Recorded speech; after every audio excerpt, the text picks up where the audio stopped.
Hey everybody, Joe Joseph here for thedailysheeple.com, and this is your news shot. I'm going to go to Buchanan.org, Pat Buchanan's website. He asked the question, is democracy on the way down? Well, it's been going down for quite some time if you think that we have democracy here in the United States, but we don't. We're a constitutional republic by definition. I don't know if you'd necessarily want democracy, not just here, but anywhere in the world, because that's mob rule.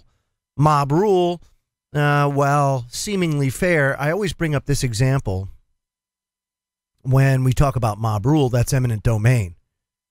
All of a sudden, people might look at your piece of property, your house or whatever, and say, wow, that would be such a good place for a public park.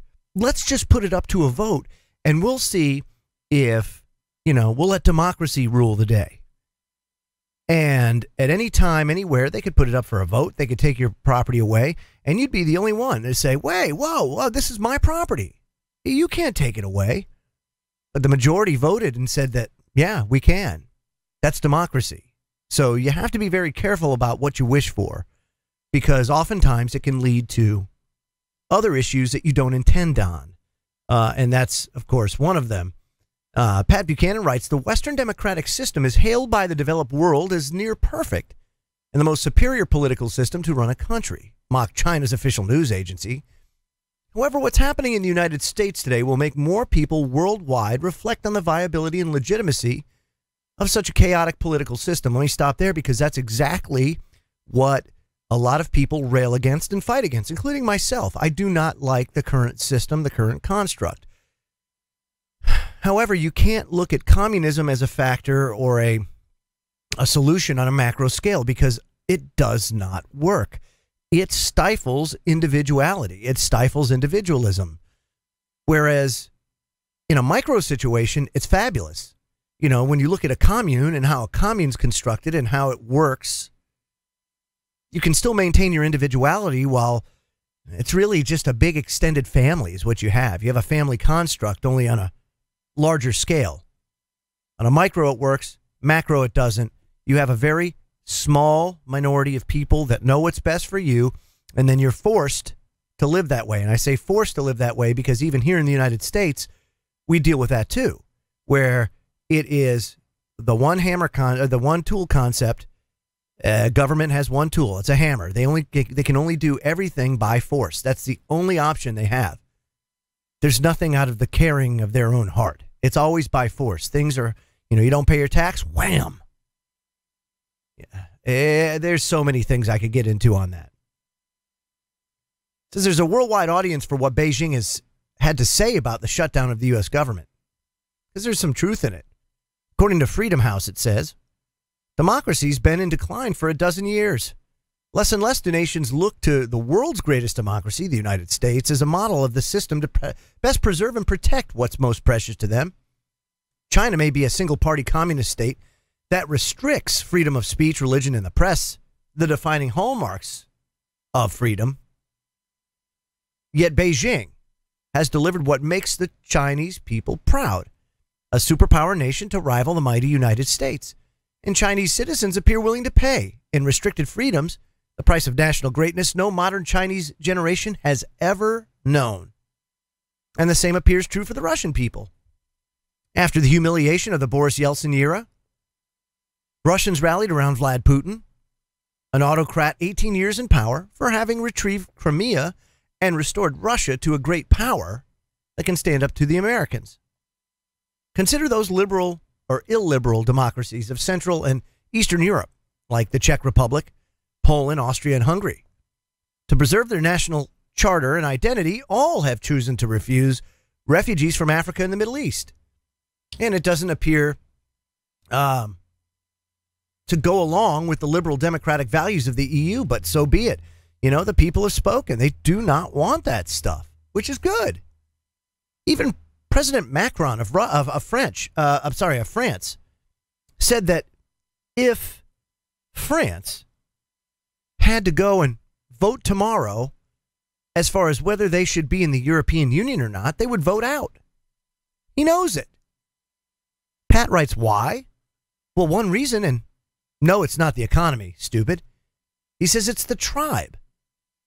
As the English wished to remain English and voted to regain control of their borders, so the French wished to remain who they were and are, whether ruled by Louis the 14th,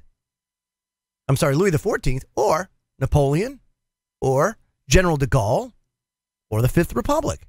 In these countries, the common denominator is that the nations come first, and that political system is best that protects it and preserves. Well, then that's the one they want. And in this case right now, nationalism is trumping democracy. Now, he says, recall, Donald Trump wasn't elected because he promised to make America more democratic, but he promised to make America great again. As for the sacred First Amendment right to democratic protest, Trump got a roaring ovation for declaring that the NFL players who take a knee during the national anthem should be kicked off the field and off the team. Circling back to the government shutdown, what, at root, was that all about, if not national identity?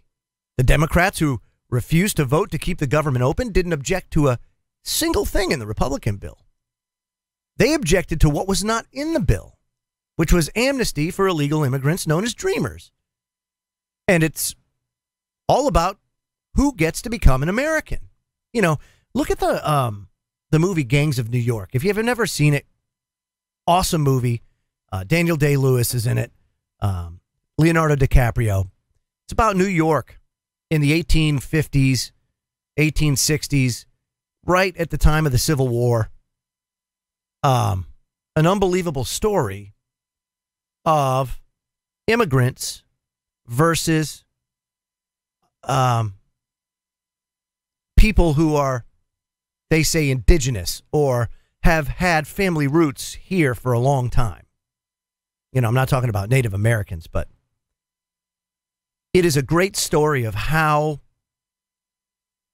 it almost became, like it said, tribal in nature, where you had gangs of, you know, Irish, gangs of Italian immigrants, gangs of Chinese immigrants, gangs of what they call natives. I mean, unbelievable. That's what's happening right now. It's culture wars. The president of the United States should never, ever go along with a policy that restricts the right of protest. Ever. Should never be condoning that. People have the right to not pledge allegiance to a piece of cloth. I don't do it anymore. I can't. It's a piece of cloth. You cannot pledge allegiance to a piece of cloth. I don't care what it represents. You can't do that. That was brought about by Francis Bellamy. Francis Bellamy was an avowed socialist. Before World War II, there was something commonly known as the Bellamy salute. When you pledge allegiance to the flag, you raised your right hand, a la Adolf Hitler and the Sieg Heil. After the start of World War II, they did away with the Bellamy salute because it resembled the Hitler salute almost to a T. That's how we used to do that. You have to know the history of these things and these rituals, if you will, that we partake in mindlessly without researching it. It's cognitive dissonance, I mean, at an all-time high here in the United States. You don't need to pledge allegiance to a piece of cloth. Now, it says here that the divisive issues of open border immigration, that's what it's about. He says, what is the divisive issues of open borders immigration, if not the future ethnic composition of the United States? Well, if you're worried about that, that's long gone. We're a nation of immigrants. Okay? So the future makeup of the United States is going to be what it was before. That's a stupid argument. What is the makeup of the United States? The makeup of the United States changes over time. It's the difference between, you know, a non-immigrant nation and an immigrant nation. That's what we are, a nation of immigrants. None of us should be protesting anything except for Native Americans. They're the ones that got the raw deal. They're the ones that had their land stolen from them. It says, consider a few of the issues that have convulsed our country in recent months. White cops, the NFL players' protests, desegregation and removal of statues of Columbus, Lee, and Jackson. The Charlottesville battle of Antifa versus the alt-right. The shithole countries. The week-long TV tirades of a rant against the racist Trump. Are they not all real issues of race, culture, and identity? On campuses, leftist students and faculty protest the presence of right-wing speakers whom they basically identify as fascists, racists, and homophobes. Now, to radicals, there's no right to preach hate, as they see it. Basically, to permit that is to ensure that hate spreads and flourishes. So here's what Pat Buchanan says the left is saying. He says, our idea of a moral society is one of maximum ethic, cultural, and religious diversity, and in the burying of the old wicked America and the creation of a new better America will not allow or not accord evil ideas equal rights. In the old rendering, error has no rights. That fifth of mankind that is Islamic follows a similar logic. As there is no God but Allah and Muhammad is his prophet, why would we allow inside our societies and the nations the propagation of false faiths like Christianity that must inevitably lead to the damnation of many of our children? Oliver Wendell Holmes said, the best test of truth is the power of the thought to get itself accepted in the competition of the market. But in our world, more and more people believe, and rightly so, that truth exists independent of whether people accept or reject it. And there are matters like the preservation of a unique people and nation that are too important to be left to temporary majorities to decide. I will go on to say that it's absolutely right. We should come up with a policy that fits and go with it. I thought we had one, you know. The problem is you can't just have open borders. That doesn't work. You can control the borders. You can let people in. I've got no problem with that. But there are things that you have to be concerned with when you just have open borders. One thing is the germs in another country, whether let's just take Mexico, for example, are different than that in the United States. You start having mass migration in, you start introducing new diseases. You have to control that as much as possible to limit the effect on your society. Because if you let that stuff in and it starts taking hold and there starts to be major health issues associated with it, that affects your economy. That affects your economic output. You don't want that, right? Outside of that, you start looking at economic factors, and really all that has to do is a social safety net. If no social safety net was in place, we wouldn't even have this discussion. Much like in the 19th century, influx of immigrants didn't matter, didn't cost the state jack, because there was no social safety net. See, now it's a problem, because now we've put these things in place. And now there are people that go and take advantage of the system. The road to hell is paved by good intentions, my friends. So, immigration policy, does it need to be worked on? Absolutely. But once we work on it, it needs to be adhered to. And I think there's some pretty common sense solutions that could certainly appease those that want max immigration, but at the same time, exert those controls so that that influx of immigration doesn't have a detrimental effect on the economy and the health of a nation. So you're not going to get non-representing representatives to come up with these common sense solutions when they just pander to special interests. As long as that happens, you're never going to have what truly is in the best interest of the people.